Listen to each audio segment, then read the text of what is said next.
Good morning students. अभी तक जो सॉफ्ट स्किल्स का जो सीरीज हम लोग का चल रहा था, जिसमें से इंट्रोडक्शन टू सॉफ्ट स्किल बता चुके हैं, कम्युनिकेशन स्किल बता चुके हैं, प्रेजेंटेशन स्किल बता चुके हैं। आज हम लोग बात करेंगे टाइम मैनेजमेंट के बारे में। किसके बारे में बात करेंगे? टाइम मैनेजमेंट के बारे में, है ना। देखिए, ये भी आपके स्किल का एक सबसे बड़ा हिस्सा है कि आप टाइम मैनेजमेंट के बारे में आपका क्या सोच है, क्या विचार है ना। देखिए, यहाँ पे यदि आते हैं तो आपका जो दिया हुआ है इंट्रोडक्शन टू टाइम मैनेजमेंट, इसका डेफिनेशन दिया है कि the time management refers to the process of a planning, organising and controlling how much time to spend on a specific activity to maximise efficiency and productivity. इसका simple सा मतलब है, अपने भाषा में यदि समझा जाए तो ये यही बोलना चाहता है कि कोई भी एक्टिविटी पे, है ना, या फिर कोई भी वर्क पे आप कितना समय दे पा रहे हैं, और भी इसमें है कि कितना कम समय दे करके कितना आप मैक्सिमम यूटिलाइज कर पा रहे हैं। समझ में आ रहा ना। सिंपल सा बात यही है कि ये भी आपके स्किल का एक हिस्सा है। जैसे बातचीत करने का स्किल है, बॉडी स्ट्रक्चर है कि आप जब अपने आप को प्रेजेंट करें, रिसीवर आपको सुन रहा है तो आपका बॉडी स्ट्रक्चर क्या होना चाहिए, आई कांटेक्ट क्या होना चाहिए, है ना, जेस्चर्स कैसा होना चाहिए, बोलने के समय में आपका जो पेस है, स्पीड कैसा होना चाहिए। समझ में आ रहा ना। ये सब तो हम लोग ऑलरेडी पढ़ चुके हैं। और ध्यान दीजिएगा, जो भी ये तीनों वीडियो नहीं देखे हैं, कृपया करके आप जा करके एक बार ये पिछला तीनों वीडियो को देख लें, तभी आपको नेक्स्ट ये समझ में आएगा, अदरवाइज समझ में नहीं आएगा।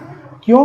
क्योंकि लगभग इम्पॉर्टेंस टॉपिक हम पिछले ही वीडियो में डिस्कस कर चुके हैं। इसमें सिर्फ और सिर्फ आपको दिखा दे रहे हैं, कुछ कुछ इम्पॉर्टेंट पॉइंट हम आपको बता दे रहे हैं। देन आफ्टर इसका नेक्स्ट वीडियो में हम लोग पहुंचेंगे।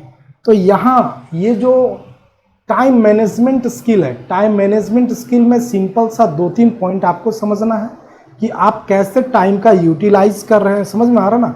और कितना मैक्सिमम आउटपुट आप ले रहे हैं, कितना कम टाइम।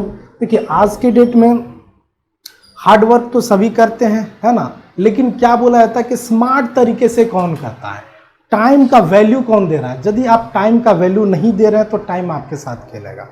आप कोई भी एक वर्क पे बहुत ज़्यादा टाइम दे रहे हैं, आउटपुट कम निकल रहा है, दैट मीन्स वो आपके स्किल का हिस्सा नहीं है। दैट मीन्स आप उसमें स्मार्ट तरीके से वर्क नहीं कर पा रहे हैं।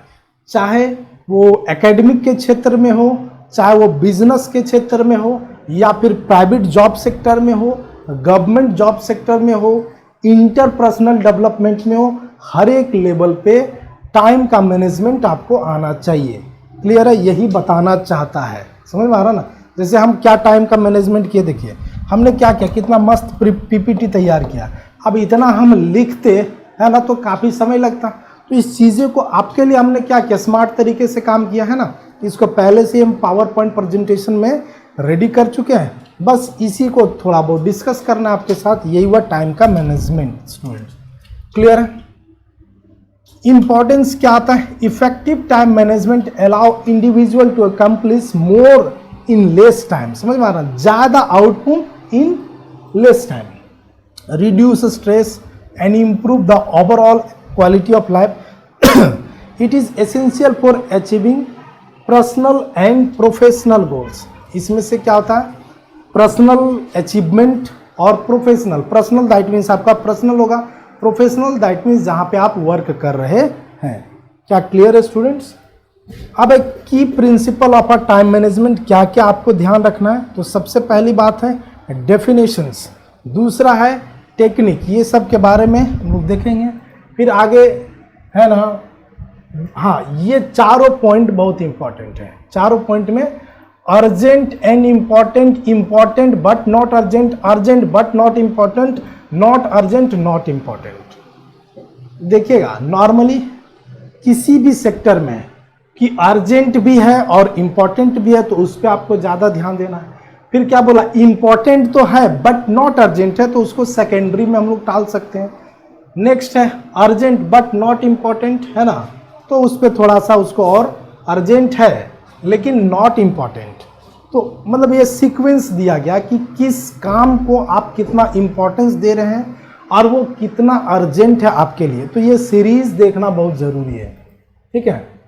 नेक्स्ट गोल सेटिंग है ना, टाइम मैनेजमेंट के लिए गोल। मान लिया जाए कि ठीक है आप टाइम मैनेजमेंट कर भी पा रहे हैं लेकिन आपके पास कोई एक पर्सनल गोल नहीं है, पर्सनल टारगेट नहीं है, आप डाइवर्सिटी में फंसे हुए हैं ना, डिफरेंट फील्ड में आप काम कर रहे हैं, डिफरेंट प्रोजेक्ट पे आप काम कर रहे हैं, आप अपने गोल को अचीव नहीं कर पाइएगा। दैट मीन्स टाइम मैनेजमेंट क्या कह रहा है कि टाइम मैनेजमेंट तो आपको आनी चाहिए लेकिन साथ ही साथ आपका गोल फिक्स है जिसमें आपको उस एरिया में बढ़ने में आपको मदद करेगा। कौन? आपका टाइम मैनेजमेंट। और टाइम मैनेजमेंट कितना इंपॉर्टेंस है, लगभग ये पॉइंट क्लियर हुआ होगा। अब यही हम लोग का यहाँ पे है, इस पे ज़्यादा समय ना लेते हुए आगे बढ़ते हैं। गोल डेफिनेशंस, ये वही चीज़ है। Goal setting involve defining specific measurable, है ना। जब आपका गोल डिफाइन हो जाएगा तो आप मेजरेबल मतलब कितना टाइम इन्वेस्ट करना है ये आपको आ जाएगा। आपका गोल डिफाइन है ही नहीं तो आप टाइम इन्वेस्ट करके भी आप कुछ नहीं कर सकते हैं। Importance, setting a clear goal provide direction and motivation, making it is easier to manage the time. जब वही सेम चीज़ बार बार हम क्या बोले, जो हम बोल दिए वही यहाँ पे दे रहा है। हम एक लैंग्वेज में बोले, ये पॉइंट टू पॉइंट दे रहा है। आपका गोल क्लियर होगा तभी आप टाइम का मैनेजमेंट कर पाएंगे, अदरवाइज नहीं कर पाएंगे। Break down goals, dividing. हाँ, एक चीज़ ध्यान दीजिए, ये सबसे बहुत इंपॉर्टेंट पॉइंट है। Break down goals, dividing long term goals into the small. That means आप अपने लाइफ में छोटा छोटा गोल को सेट कीजिए और उसको अचीव कीजिए। समझ में आ रहा ना? देखिए क्या होता है ना कि मान लिया जाए कि आप छोटा टारगेट को सेट करते हैं और उसको अचीव करते हैं तो ये आपका पीरियोडिसिटी बन जाता है। That means one day can sure in your life that you can achieve your क्या बोलते हैं गोल। जो आप ओरिजिनल गोल को सेट किए हैं वो अचीव कर सकते हैं, लेकिन क्या है ना कि उसको एक छोटा पार्ट में सेट करना है। अब मान के चलते हैं कि आपने छोटा पार्ट को सेट किया स्टूडेंट्स, थोड़ा गर्मी भी लग रहा है ना, छोटा पार्ट को सेट किया और उसी को आप कंप्लीट नहीं कर पा रहे, 100% उसमें नहीं दे पा रहे, टाइम मैनेजमेंट नहीं कर पा रहे, आप कभी भी अपने जीवन में अपने वास्तविक गोल तक नहीं पहुंच पाएंगे। दैट मीन्स जब गोल बड़ा हो, टारगेट बड़ा हो, उसको स्मॉल पार्ट में डिवाइड करना आना चाहिए स्टूडेंट्स। क्लियर है? सेल्फ डेडलाइन, है ना, डेडिकेशन सेल्फ होना चाहिए, डेडलाइन भी होना चाहिए कि I have to do this work at a certain time. हमको इतना समय तक, इतना निश्चित समय तक डेडलाइन, अपने आप को डेडलाइन दीजिए कि हमको ये टाइम तक ये काम को फिनिश कर देना है, तो आप उसमें अपना 100% एफर्ट दे पाइएगा, अदरवाइज नहीं। वही सब चीज़ है। Assign deadline to each task and create sense of urgency and maintain movement. जब आप अपने आप को डेडलाइन दे दोगे कि इसके बाद हम इसको नहीं टच करेंगे, इसको नहीं करेंगे, तो ये वर्क आपका माइंड जो है ना, इस वर्क को अर्जेंसी समझेगा और उसको करने में आपको मदद करेगा स्टूडेंट्स। प्लानिंग एंड शेड्यूल, है ना, कोई भी काम करने से पहले आपको प्लानिंग करना पड़ेगा, फिर शेड्यूल करना पड़ेगा। जैसे हम लोग पढ़ा रहे हैं, हम लोग प्लानिंग लिए हुए हैं कि आपका टेंटेटिव डेट 20 अगस्त से है, तो हमको ये तो पता था। अब हम शेड्यूल सेट किए कि 10 वीडियो हमको करना है। 10 वीडियो अब कितने समय तक, हमने कोशिश किया कि आपके एग्जाम से पहले करें, तो इसके लिए पहले हमने क्या किया, प्लानिंग किया, एक मस्त सा पावर पॉइंट प्रेजेंटेशन बनाया और उसको इम्प्लीमेंट किया। यही चीज़ होता है, शेड्यूल था उसको हम लोग कंप्लीट किए, यही चीज़ होता है। तो ज़्यादा करने से कोई फ़ायदा नहीं है। टू डू लिस्ट क्या करना है, लिस्ट तैयार कीजिए, कैलेंडर तैयार कीजिए, टाइम बैकलॉगिंग्स है ना, कुछ आपका छूट गया है तो उसमें एक्स्ट्रा एफर्ट दे करके, मान लिया जाए ठीक है किसी कारणवश जो आपने डेडलाइन दिया था, जो आपने अपने आप को टास्क दिया था, उस समय पे कंप्लीट नहीं हुआ तो उसको बैकलॉग बोलते हैं। फिर उसको आगे आने वाले कार्य से पहले इसको कंप्लीट करना आपके लिए उचित होगा स्टूडेंट्स। डेलीगेशंस हैं। डेलीगेशन क्या होता है, एक process assign task to other to free up times for more important responsibility के लिए दिया जाता है। लगभग यही सब चीज़ है। अब इसमें आगे बताएंगे ही नहीं, थोड़ा बहुत कुछ पॉइंट बताएंगे। Technique for effective time management. हाँ, इफेक्टिव टाइम मैनेजमेंट देखिए एक ड्यूरेशन आपको डेफिनेशन देते हैं, और time management technique that involve working for a set provide type, मतलब 25 minutes followed by the short break.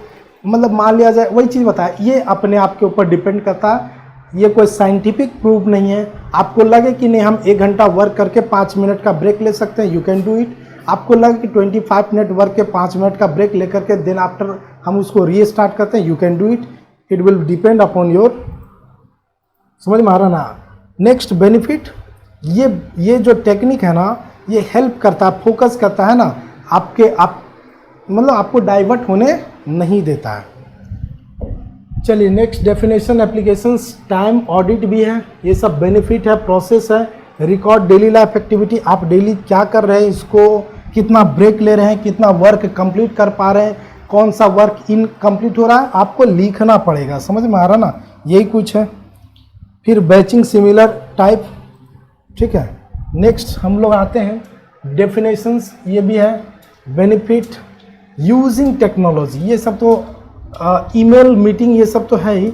Using technology में थोड़ा सा हम लोग आते हैं तो प्रोडक्टिविटी ऐप, आज के डेट में बहुत सारा ऐप आ चुका है ना, टूल्स, ट्रेलो और ये क्या ये आसना can help you to manage task set. ये मतलब रिमाइंडर, जैसे सिंपल सा बात है कि आप रिमाइंडर अपने आप का सेट कर लीजिए इन केस आप कोई दूसरे वर्क में बिजी हैं। तो एप्लीकेशन टूल्स आज के डेट में टेक्नोलॉजी इतना आ चुका है कि आपको रिमाइंडर देगा, आपके वर्क के लिए आपको क्या करेगा, रिमाइंडर दे देगा। तो ये सब एप्लीकेशंस टेक्नोलॉजी का यूज़ हम लोग करते हैं। स्ट्रेटजी, ये सब तो पहले ही बता चुके हैं। Management stress and maintain balance, हाँ ये चीज़ ध्यान रखना है आपको। मैनेजमेंट और स्ट्रेस, मतलब आपको टाइम और स्ट्रेस ये दोनों बैलेंस तरीका, ऐसा ना कि लॉन्ग टाइम तक किसी वर्क को करते जा रहे तो एक स्ट्रेस हो जाता है, समझ में आ रहा ना, जिसके बाद फिर वो काम आपको करने का इच्छा नहीं करता। तो ये सबको भी बैलेंस करना बहुत ज़रूरी है। पीसफुल माइंड है ना, माइंड को पीस, हेल्दी, मतलब आप हेल्दी होना चाहिए, इसके लिए आपको क्या करना पड़ेगा, एक्सरसाइज करना पड़ेगा। देखिए मान लिया जाए आपका बॉडी हेल्दी नहीं है, आप कोई भी कार्य को नहीं कर सकोगे, आप बैठोगे आपको नींद आएगा, थकान होगा, सोने का मन करेगा। तो ये सब क्या होता है ना कि एक हेल्दी लाइफ जो है ना, आपके टाइम मैनेजमेंट पे बहुत इसका इम्पैक्ट होता है। आगे बढ़ते हैं, है ना। Time management in the work place, work place पे कैसे टाइम, वर्क प्लेस पे तो सेट अ क्लियर ऑब्जेक्टिव, है ना, आपको क्या होना चाहिए, आपका गोल्स क्या होना चाहिए, इसको सबसे पहली बात है सेट कीजिए। Keep meeting short meeting follow, उसको फॉलो कीजिए, है ना। तो यही सब कुछ है सिंपल सा। इसका हम कंक्लूजन में पहुंचते हैं, तो कंक्लूजन में क्या दिया है इसको हम लोग देखते हैं। तो time management skill are essential for the personal and professional success, दोनों ही चीज़, टाइम मैनेजमेंट पर्सनल और प्रोफेशनल सक्सेस के लिए आनी चाहिए, मतलब टाइम मैनेजमेंट होना चाहिए। फिर से हम बताते हैं कि आप काम कर रहे हैं, कितने स्मार्ट तरीके से काम कर रहे हैं, किस काम को आपको अर्जेंट बेसिस पे करना है, कौन सा अर्जेंट नहीं है, ये टाइम मैनेजमेंट आपको सिखाता है स्टूडेंट्स। तो उम्मीद करते हैं कि ये जो टाइम मैनेजमेंट का स्किल्स है हम आपको बेहतर तरीके से बता पाएंगे। बाकी इससे रिलेटेड क्वेश्चन आंसर्स आपको करवा दिया जाएगा। मिलते हैं नेक्स्ट वीडियो में, आज के लिए इतना ही, धन्यवाद।